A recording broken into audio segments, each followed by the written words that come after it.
throw a little more salt in the wound if we'd also helped finance the Free Syrian Army, the moderates who might not have seen ISIS become so successful in Syria, because now, like a metastasis, they have spread into Iraq. Hillary Clinton has described already the meeting in the White House over 2 years ago. Everyone in the National Security Team recommended arming ISIS, and the president by himself turned it down. Just like by himself, he decided not to strike Syria after he said that they'd crossed the red line.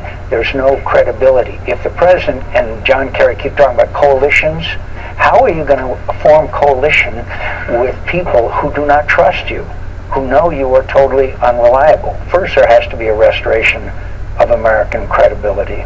You know, I haven't seen any Democrats come out in support of President Obama's policy. I'm not sure what the policy is. I mean, he himself has admitted no strategy in Syria, so I'm not exactly sure what there is to support. I think everyone's in a big mystery on this. But it almost seemed like General Dempsey and Secretary of Defense Hagel about 2 weeks ago, when they were so strong on Syria, it almost seemed like that they were going a little bit rogue because the president wasn't in town.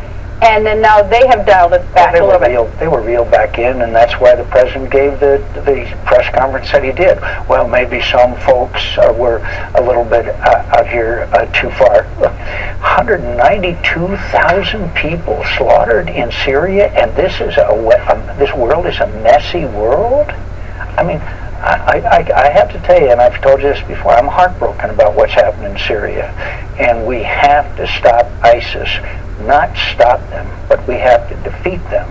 And there's no doubt in my mind or anyone else's that they are a threat sooner or later. Interesting rhetoric from State Department or White House spokesman. We don't know of a specific threat. Well, we don't know of a specific threat, but I have known no national security expert that doesn't believe that they are going to pose a direct threat, because that's what they're capable of doing. So what do you think the president's thinking? I think that he's trying to stick to his campaign, two campaigns, 2008, 2012, where he said we're going to lead from behind, we're going to get out of everywhere, and there's going to be this tide of war is receding, Bashar Assad, it's not a matter of whether, but when he leaves power. You can go through a long list of things the president has said and stood for, which have been completely wrong. And as you and I have discussed before, Bill Clinton changed his strategy after Srebrenica, Jimmy Carter changed his, George W. Bush changed his after seeing that we were failing in Iraq, and he can too. But apparently that